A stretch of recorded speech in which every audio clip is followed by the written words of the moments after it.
Hai,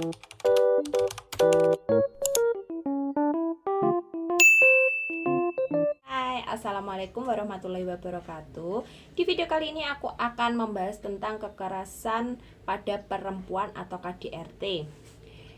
Untuk yang baru datang di channel YouTube aku, terima kasih. Jangan lupa subscribe, like, share, dan aktifkan tombol loncengnya agar kalian selalu update video-video terbaru aku. Pembahasan kali ini kita akan membahas tentang kekerasan pada perempuan. Kenapa saya membahas tentang kekerasan pada perempuan ini? Ini merajuk pada video viral Ustazah Okisstiana Dewi yang mana isi ceramahnya mendapatkan pro dan kontra. Lebih banyak komentar negatif dari netizen ya, yang mana isi dari ceramahnya Ustazah Okisstiana Dewi ini yaitu ada seorang suami istri bertengkar hebat, lalu sang suami ini menampar istrinya menangis, dan kemudian orang tua dari si istri ini datang menanyai kenapa matanya sembab, kenapa menangis, tapi si istri ini malah menutupi aib suaminya tadi, bahwa bilang kalau menangisnya karena sedang berdoa kangen sama orang tuanya. Lihat aja videonya, itu banyak di TikTok, di YouTube, di Instagram, itu banyak, kalian lihat aja sendiri. Tapi ternyata setelah aku lihat-lihat, ini tuh hanya potongan video yang di re-upload, yang diviralkan kembali. Tapi dari viralnya ini tuh kita jadi bisa mengangkat isu kekerasan pada perempuan ini, karena selama ini kan kasus kekerasan di Indonesia itu sangat tinggi. Pada tahun 2019 ada 400.000 kasus kekerasan pada perempuan, dan kasusnya ini di tahun 2020 ini turun sebanyak 200.000 kasus kekerasan pada perempuan. Nah, kan masih ada ratusan ribu perempuan yang kena atau menjadi korban dari kekerasan laki-laki seperti itu. Tapi itu yang data itu dari ratusan ribu, itu data orang yang mau ngomong, mau melaporkan, dan masih banyak sekali perempuan-perempuan di luar sana itu yang tidak mau memberitahukan. Di luar sana banyak sekali perempuan-perempuan yang tidak mau speak up tentang kekerasan yang dialaminya. Kenapa? Karena takut, karena ada yang dijaga, yaitu keutuhan rumah tangganya tadi. Nah, di video viralnya itu mendapatkan komentar-komentar yang kata netizen, ada yang berkata kalau Ustazah Oki ini membiarkan, bukan itulah pokoknya tentang kekerasan dalam rumah tangga ini. Komnas Perempuan sendiri menyesalkan ceramahnya Ustadz Okisstiana Dewi ini karena menurut Komisioner Komnas Perempuan Siti Aminah yang dihubungi Detik News, itu dari isi ceramahnya ini atau dari ceramah itu ada 3 poin, yaitu pertama, tidak masalah suami memukul istri.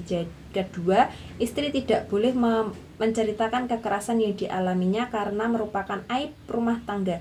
Dan ketiga, tidak mempercayai korban dan menilai melebih-lebihkan. Nah ya, di akhir videonya itu yang lagi viral itu memang Ustazah Oki ini tuh bilang nanti kalau biasalah perempuan kalau bercerita lebih suka dilebih-lebihkan. Nah itu juga mendapatkan pro dan kontra seperti itu.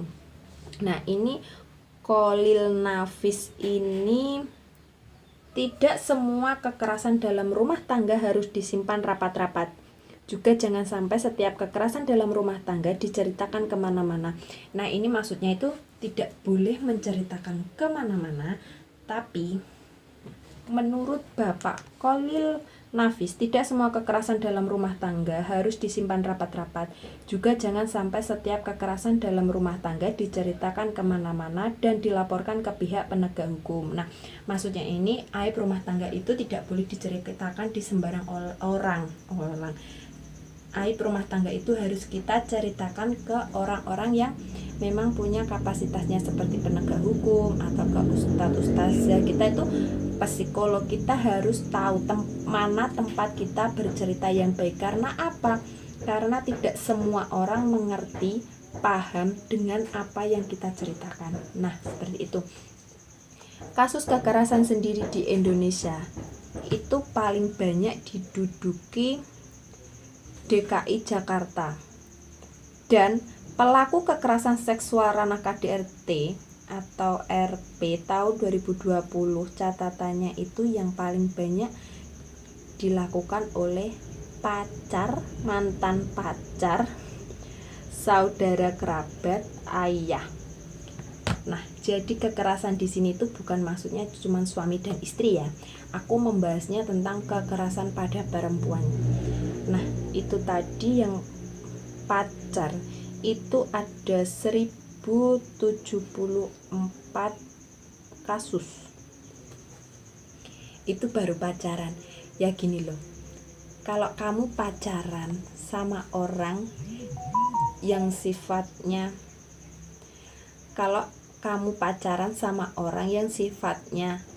keras kayak gitu, ya mbok ditinggalin, jangan diterusin. Kayak nggak ada cinta yang lainnya saja kan. Kalau udah masuk kekerasan itu kan ya kita harus melindungi diri kita sendiri kan. Kita sakit hati itu bisa sembuh, percayalah, sakit hati itu bisa sembuh dengan cara apapun. Tapi kamu mau mati di tangan pacar kamu, nanti kalau kamu mati dia bisa cari yang lain, seperti itu loh. Jadi kalau memang sudah kena kekerasan waktu pacaran itu udah kena kekerasan mental ataupun fisik, ya udah kita tinggalin aja, sakit hati itu bisa sembuh dah itu. Nah, dan ini juga yang banyak itu ayah ya. Biasanya memang karena ayah itu nggak tahu ya kenapa sifatnya laki-laki itu bisa main tangan, bisa melakukan kekerasan seperti itu tuh kan. Kalau gini, mungkin itu ada faktornya juga sih kalau menurut aku. Gimana ya, seorang bisa melakukan kekerasan kepada korbannya itu pasti ada dasarnya, pasti ada sebab musababnya. Gak mungkin kan kalau gak ada sebab musabab, kalau gak ada apa-apa itu tiba-tiba nempeleng, tiba-tiba ya gitulah. Kekerasan verbal itu juga bisa menjadi kekerasan ya, kayak ngata-ngatain, kamu perempuan gini, kamu perempuan gitu, kamu gini. Itu juga termasuk kekerasan verbal. Nah, mungkin memang satu sudah karena sifatnya seperti itu, dan yang kedua atau memang didasari karena ada hal-hal kan gini. Kalau hubungan rumah tangga itu kan hubungan yang dinamis atau hubungan yang gimana ya, kompleks lah. Nggak mungkin nggak ada meskipun rumah tangganya terlihat adem ayem, tapi kan tetap ada permasalahan. Nah, terkadang kalau laki-laki itu kenapa bisa meluapkan emosinya itu dengan kekerasan, karena memang laki-laki itu tidak bisa bercerita, meluapkan isi hatinya dengan bercerita ke teman-temannya, nongkrong ke teman-temannya. Paling kalau perempuan di rumah habis marahan sama suaminya, atau anak perempuan yang di rumah dimarahin sama ayahnya, atau berantem sama pacarnya, seperti itu, dia di luar sama temannya yang lain itu bisa bercerita, dia bisa mengungkapkan, tadi aku tuh gini, bisa. Tapi kalau laki-laki itu tidak bisa. Ketika laki-laki itu mendapatkan masalah, atau kalau perempuan itu ada masalah, itu kan bisa cerita. Kalau laki-laki ada masalah itu kebanyakan dipendem. Kalau ketemu nongkrong sama teman-teman cowoknya, ya biasa aja, ya kayak nggak ada apa-apa, nongkrong, ngopi, cerita-cerita, tawa-tawa, itulah. Jadi meluapkan emosinya itu bukan dengan cerita. Kalau laki-laki ya, mereka lebih meluapkan pada kekerasan, itulah, Kenapa kadang, makanya kalau sudah kalau sama ayah misalnya, kenapa kita harus dekat sama ayah, yaitu karena agar saling memahami. Sebagai orang tua pun harus bisa memahami anaknya itu maunya gimana, maunya apa. Orang tua juga tidak boleh egois di satu sisi, tapi memang kalau anaknya sudah kelewat batas, ya itu memang harus tegas. Tapi tegas itu menurut aku juga bukan dengan keras, maksudnya dengan kekerasan seperti itu loh, dan bukan dengan kata-kata yang menyakitkan. Nah, bagaimana kita bisa menghindari kekerasan ini? Ya kita bentengi diri kita sendiri. Kalau sudah suami istri misalnya, ya setiap hari ngobrol, setiap hari meredakan emosi dari sang istri, dari sang suami. Jadi bisa sama-sama memahami. Ketika marahan ya bisa kalau ada permasalahan bisa dikomunikasikan dengan baik. Kalau masih pacaran, ya kalau ada masalah diomongkan baik-baik. Kalau pacar kamu masih melakukan kekerasan, ditinggalkan saja, jangan dilanjutkan, karena kamu akan hidup seumur hidup dengan dia. Nanti kalau sudah menikah, kamu mau menikah sama orang yang kayak gitu. Jadinya kalau masih pacaran, pacarmu melakukan kekerasan, udah stop, putus, karena sakit hati itu bisa disembuhkan. Udah seperti itu. Nah, kalau sama orang tua, ya orang tua harus memahami anak, anak harus memahami orang tua. Ngobrol, kuncinya tetap satu, yaitu ngobrol. Dengan begitu itu kita tahu tidak ada peluapan emosi. Peluapannya dengan omongan. Tapi kembali lagi, itu kembali ke sifat orangnya. Ada orang yang suka mabuk-mabukan, ada orang yang suka gini. Jadi dia pulang ke rumah itu bisa melampiaskan kekerasannya itu. Jadi kembali lagi ke sifat.